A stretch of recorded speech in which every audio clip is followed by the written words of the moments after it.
The New Orleans Saints have done it before, but can they do it again? Can they fluster Desmond Ridder all the way to a W? We got all that and a little bit of lanyap for you on today's episode of Locked On Saints. You are Locked On Saints, your daily New Orleans Saints podcast. Part of the Locked On Podcast Network, your team every day.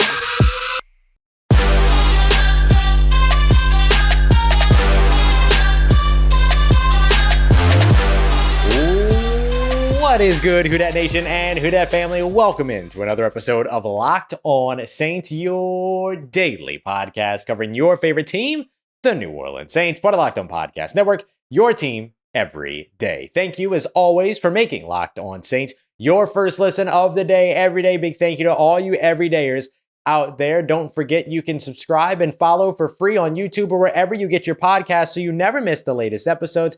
And if you want to keep the conversation going, take part in our exclusive film studies, Q&As, and much more. Don't forget you can become a Locked On Saints insider by simply texting Who Dat to 504-285-7473 to join a community I would love for you to be a part of. As always, I'm your host, Ross Jackson, at Ross Jackson Nola on your favorite social media, your New Orleans Saints expert, credentialed member of the media, Saints News Network, Tuesdays on the Locked On NFL podcast, and here with you every single Monday through Friday, and then some on Locked On Saints. Today's episode of Locked On Saints brought to you by our friends at Gametime. Download the Gametime app, create an account, use the promo code LOCKEDONNFL for $20 off of your first purchase. Last minute tickets, lowest price guaranteed. On today's episode of Locked On Saints, it's kind of like an early game plan episode. We're going to discuss how to limit the Atlanta Falcons offense, because if the Saints can take away one element, then that should crumble the rest of what it is that the Atlanta Falcons want to do on that side of the football, assuming the Saints don't give up some production elsewhere.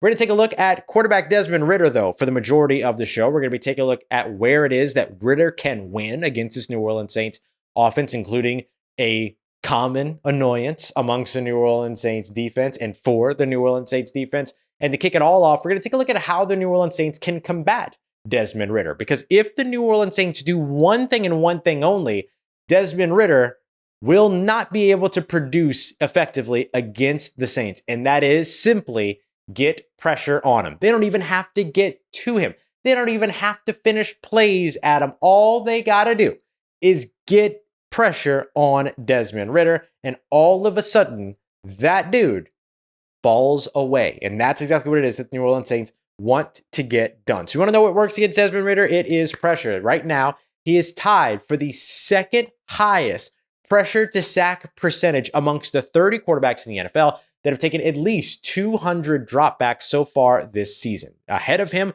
only Daniel Jones, who was sacked like 80 times in a single game, multiple times earlier on this season.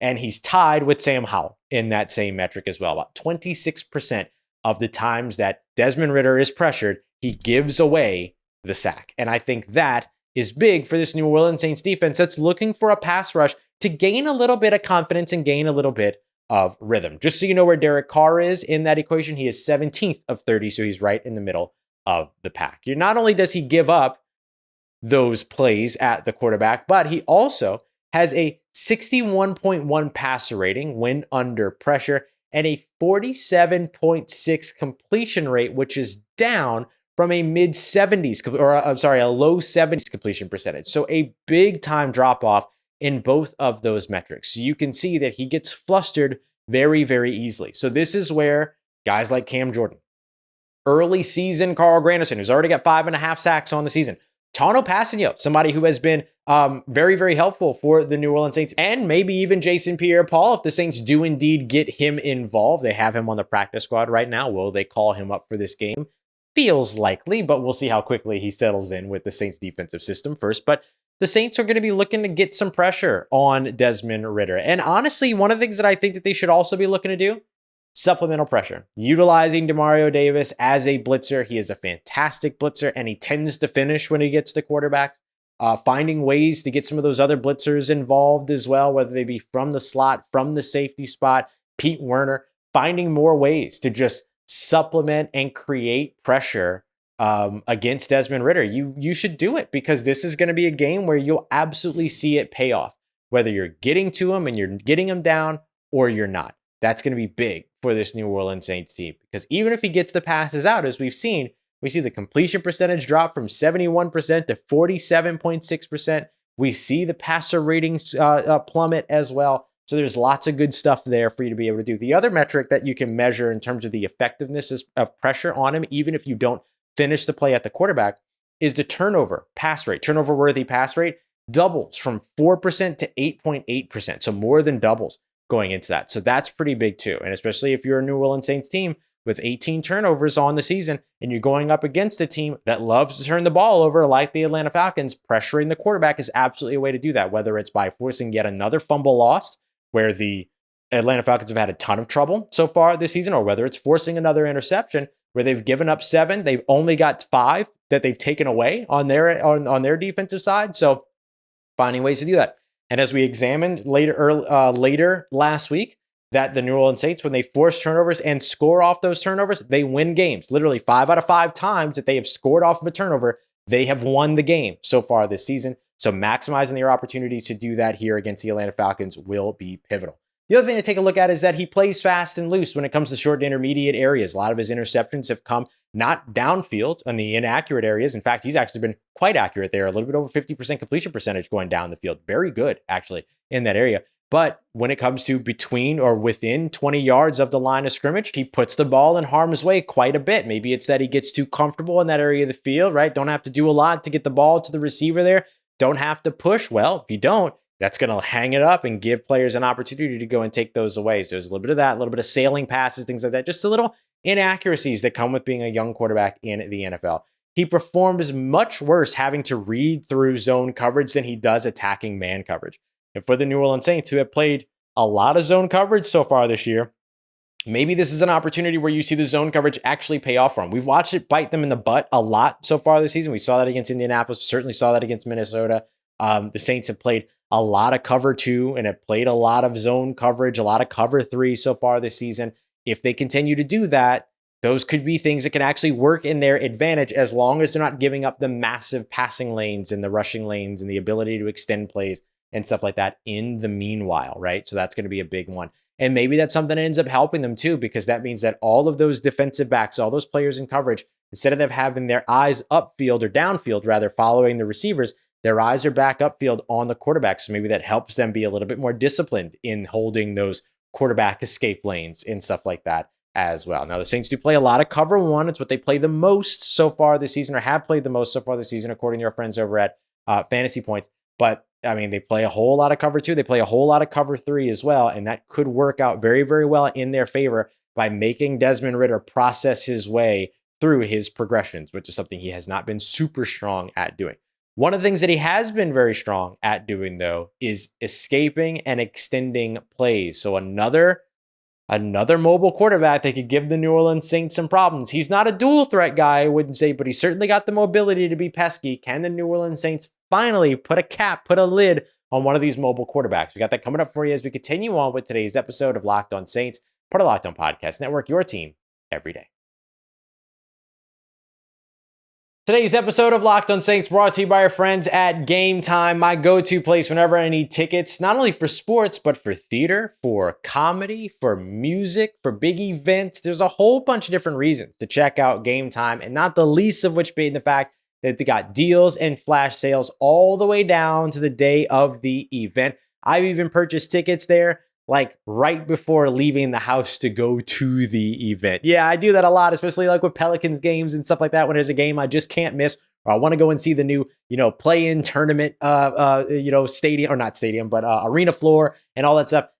Gametime gives me the opportunity to be able to make that decision on my own time. So take all the guesswork out, take all the planning out of your next event, and go ahead and grab your tickets with Gametime. Download the Gametime app today, create an account, use the promo code LOCKEDONNFL for $20 off of your first purchase. Terms apply. Again, create an account and use that promo code LOCKEDONNFL for $20 off. Download the Gametime app today. Last minute tickets, lowest price guaranteed.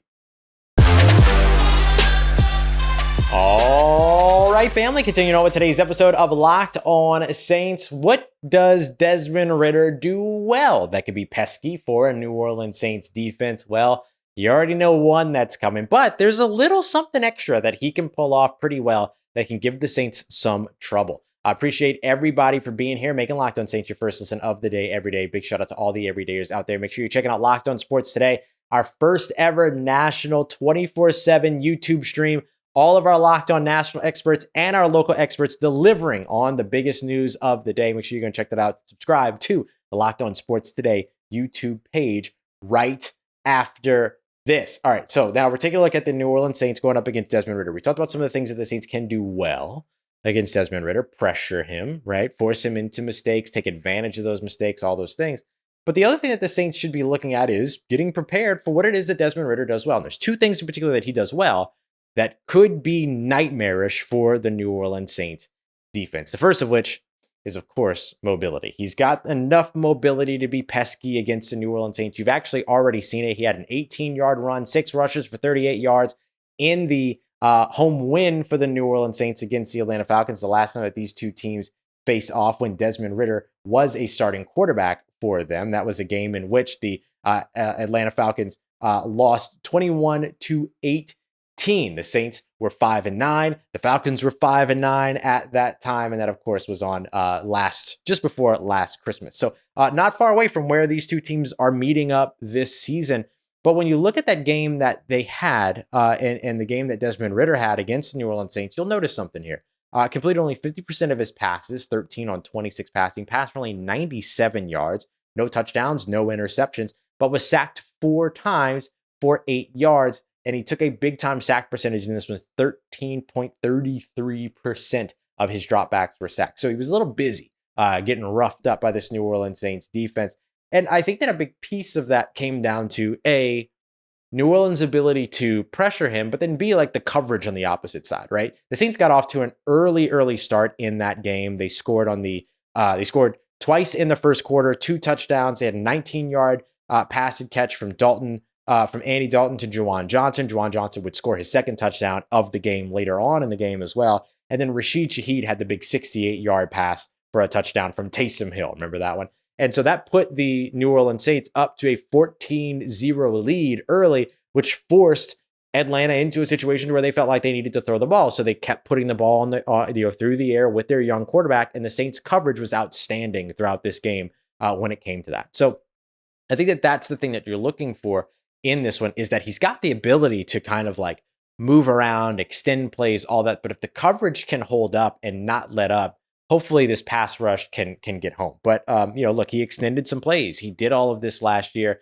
And this is something that the Saints have continuously struggled with so far this year, is putting a lid on these mobile quarterbacks. And while I would not call Desmond Ridder by any stretch of the imagination a dual threat quarterback or a run threat at quarterback, he's an athletic guy who can extend plays and who can improvise, right? Especially in that Cincinnati offense that he came from. It had a lot of those backyard, it was very pro style, but had some of those backyard, football antics that could be a part of it as well. Get around, get loose, shake around, do all this stuff. Alec Pierce moving around and then finding, those little pockets on the sideline and stuff like that. These are all things that he can do. And he's got some talented pass catchers to get it done with over in Atlanta now as well, including guys, of course, out of the backfield like Tyler Algier, as well as Bijan Robinson, who we're going to talk about both of those guys here in just a little bit.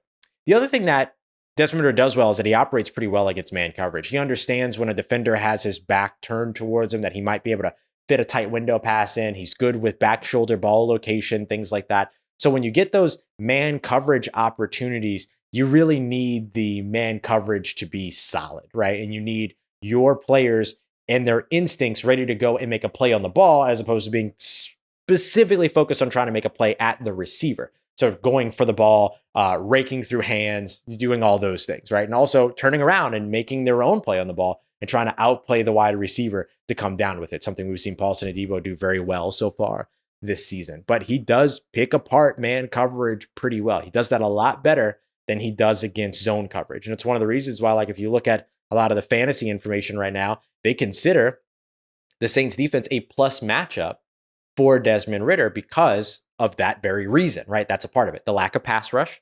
And then the other part of it is the fact that the Saints, by most people's standards, play a lot of man coverage. This year, it doesn't feel like they have. They haven't disguised much. They haven't played a ton of man coverage. Maybe those things start to change here after the bye week. Maybe that's some of the let's hold on to it until kind of conversation.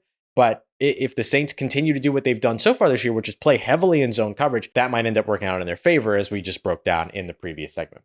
Lastly, play action. This is a place where Desmond Ridder plays very well. He's not asked to do play action a lot, but when he does, he likes to go downfield, and he tends to be pretty efficient with it. He's got a 12.1 average depth of target. That's 2 yards on average deeper than Derek Carr's, for instance, on those play action passes. And he produces well with the deep ball. So this is another thing to watch out for, are the splash plays. As much as we talk about the run defense kind of continuing to sink or slide, as much as we've talked about the pass rush not feeling very present, especially the latter half of the first 10 games and all that. The other thing the Saints have done is that they've given up some of those big splash plays. Look at TJ Hawkinson. Look at Jordan Addison just last week. Look at the Chicago Bears, right? Like in those games, even against the Indianapolis Colts, those are games that the Saints won, the Bears and the Colts, but they still gave up those big splash plays down the field. And so that's another thing that you should really be paying attention to in this one. Not only is Desmond Ridder good in terms of, being pesky and being annoying and extending plays, but like he'll find his receiver down the field and put the ball where it needs to be for those big explosive plays. Explosive plays were a big focus on the Atlanta Falcons offense this year, because last year they didn't have a lot of explosive plays, but on drives where they had explosive plays, they scored points. It wasn't always that the explosive play scored points, but that built the momentum that they needed for that drive to be a point scoring drive, field goal, touchdown, whatever it was, right? Like that 20-yard pass, that 15-yard run, whatever that is. There have been those opportunities led to them scoring points last year. They wanted to infuse that into this season. And even though they haven't utilized Bijan Robinson in the way that you might expect them to utilize Bijan Robinson so far this season, one of the reasons why they added him, one of the reasons why they continue to invest in these big receivers is because they want those big explosive plays. And they're struggling to get them, but you don't want to let them get right against your New Orleans Saints defense. So those are the things that I'll be watching out for if I'm the New Orleans Saints. And those are the things that you should be watching out for throughout this game on Sunday, because these are the places where Desmond Ridder can be a headache for the New Orleans Saints defense, unless they have made some major strides over the course of the bye week. Coming up next, though, there's one more thing the New Orleans Saints need to do outside of Desmond Ridder that will help create a crumble for that Atlanta Falcons offense, and it's take away the run game. Something that the Saints defense has not been very good at so far this season, but hasn't been as bad as you might expect. We got that coming up for you as we continue on and wrap up today's episode of Locked On Saints, part of Locked On Podcast Network, your team every day. Today's episode of Locked On Saints is brought to you by our friends at PrizePicks, the easiest and most fun way to play daily fantasy sports. Let me tell you how it works, because it's super simple. You pick 2 to 6 players. It's you versus the projections, you versus the house. No mystery lineups, no big pot of money, anything like that. It's you versus the projections. You pick 2 to 6 players, choose whether or not they're going to come in at more or less than their PrizePicks projection. If you get all of them right, you can win up to 25 times your entry back. So for instance, right now, for this New Orleans Saints and Atlanta Falcons game, Bijan Robinson set at 62.5 rushing yards. I think it's going to be more or less than that. 47.5 receiving yards for Drake London, more or less. And then you can pick up the 4 other players and do that exact same thing. It's that simple. And again, you win those, you get those right, up to 25 times your entry back right away. So I want you to go check them out today. Go to prizepicks.com/LockedOnNFL and use promo code in all lowercase LockedOnNFL for a first deposit match up to $100. It's a first deposit match up to $100 by visiting prizepicks.com/LockedOnNFL or using promo code in all lowercase LockedOnNFL. PrizePicks, daily fantasy made easy. Let's get it. Who Dat Nation, wrapping up today's episode of Locked On Saints. If the New Orleans Saints can take away the Atlanta Falcons run game, the Atlanta Falcons offense should crumble right in front of them. They appreciate all you everydayers out there making Locked On Saints your first listen of the day every day. So we took a look at what it was that we think Desmond Ridder does well, what it is the Saints can do well against Desmond Ridder as well. Now let's look at his supporting cast, particularly in the backfield, because managing the run game of the Atlanta Falcons is going to be pivotal to a New Orleans Saints win on Sunday. The Falcons run game sets up its offense. It doesn't just set up its passing game or anything like that. It sets up its offense. If you don't limit it, the Falcons will win this game, right? Like if Bijan Robinson and Tyler Algier and all these guys start running all over the place, Desmond Ridder picking up rushing yards as well. If Cordell Patterson's healthy, contributing as well. It's going to be just a free-for-all up against this New Orleans Saints defense. So they have to be able to get this done. Now, the Saints rushing defense has gotten a lot of flack lately.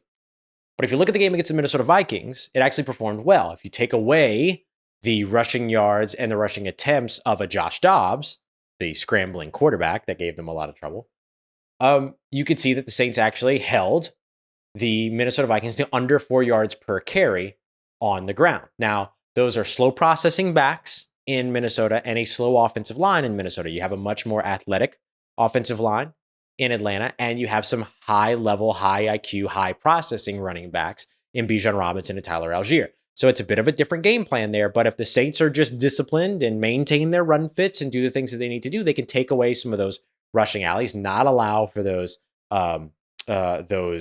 big rush lanes to open up and things like that have caused them some issues earlier on this season.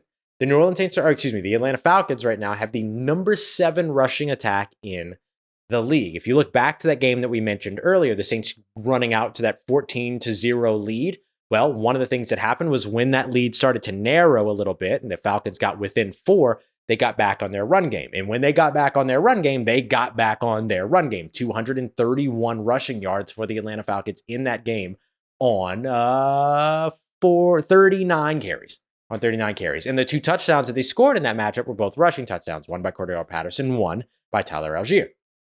So I think that the thing that you're looking at in this game, and one of the things that would make a big impact, is if the New Orleans Saints run defense takes a big step forward coming out of those first 10 games, going into the bye week, and then coming out of the bye week into the final 7. If they're able to do that, this is probably one of the best rushing attacks that they face really is the best rushing attack they face for the rest of the season. For the most part, right? You could throw the New York Giants in there, especially as they're dealing with their quarterback stuff, but you saw Tommy DeVito just go off this past week and all this other stuff. So if the Saints are able to, control time of possession on the offensive side, so string together longer drives, which they struggled to do in the first half against Minnesota, but then also take away the run or score early and put Atlanta in a situation where they don't feel comfortable going to their run game, because Arthur Smith has shown a propensity to get away from the run game early, or as quickly as the Saints can sometimes get away from the run game, then there's a real opportunity for you to kind of put this one away or create some distance early on. As we saw in that game that I referenced from last year, 231 rushing yards, 2 touchdowns. That's it, right? Like, you can still win a game. You can still give up 230 rushing yards and win a game, because rushing yards oftentimes don't put points on the board at a high enough level, right? So if they want to go for 231 rushing yards, but they're throwing for 97 yards, or their quarterback's throwing for 97 yards, so be it. All yours at that point. That's totally fine. So, it is a little bit of a trade, but I think what the Atlanta Falcons are going to want to do in this game is set up a physical brand by getting their offensive line to beat the New Orleans Saints offensive line, and by running the football. And if the Saints can combat that and not allow them to be able to get that swagger, get that early confidence, it could go a long way for them. Bijan Robinson right now just outside the top 10 in rushing yards. He's got 2 fumbles right now, but he's averaging nearly 4.9 yards per carry, while Tyler Algier is averaging just 3.2. Tyler Algier hovering around the 400 rushing yard area, while Bijan Robinson's up over 600 rushing yards, and they both have the same amount of carries, 125 carries. So you could see the difference in production between a Bijan Robinson and a Tyler Algier. One of the things that Atlanta has struggled with a lot so far this season, although they have been scoring at a fairly good percentage in the red zone, is getting the correct personnel out on the field in the red zone. Everybody loves Bijan Robinson in the red zone. They have not been utilizing consistently Bijan Robinson in the red zone. They have similar issues to kind of how the Saints kind of run away from Taysom Hill sometimes and stuff like that. So we'll see how that ends up impacting this game. But if you see them in the red zone and you see them not have Bijan Robinson on the field, don't tell Arthur Smith. Don't say nothing. Let them do what they want to do. That's all good. That's their man's. Let them deal with it. But that to me is going to be the key. If the Saints can mitigate as much of the run game as possible, if they can keep Desmond Ridder from being annoying and extending plays and doing all that kind of stuff, if they can confuse him with a little bit of disguise in the zone coverage, and if they can put pressure on Desmond Ridder, those things should equate to a win for the New Orleans Saints. Now, that's kind of the game plan. We're going to look at the full game plan. What coverages should they use? What types of what types of concepts do the Atlanta Falcons like to run? All those other things. We're going to break all that down in the game plan episode on Friday. But this kind of gives you an early introduction of how the New Orleans Saints can combat or be combated by two of the biggest things that the Atlanta Falcons have to offer on their offensive side: their quarterback and their blue chip running back in Bijan Robinson, as well as their run game, which is top 10 in the NFL. Coming up tomorrow, happy Thanksgiving. Also, happy Crossover Thursday. Aaron Freeman and I will be coming through with our Crossover Thursday episode, breaking down this matchup even more. And then Friday, it's the game plan, giving you everything you need to know on how the New Orleans Saints can win this game against the Atlanta Falcons. Appreciate you, all you everydayers out there, making Locked On Saints your first listen of the day every day. And I thank you very, very much for making us a part of your day, part of your routine, for saying yes to me and the show. As always, if you see me, please say hi. And if you need anything else around your New Orleans Saints in between these episodes, make sure you follow me on your favorite social media at Ross Jackson, NOLA. Hit me up. Let me know how the family's doing. Let me know how you're living. Let me know how you're momming them. And trust you, that nation. I'll holla at you.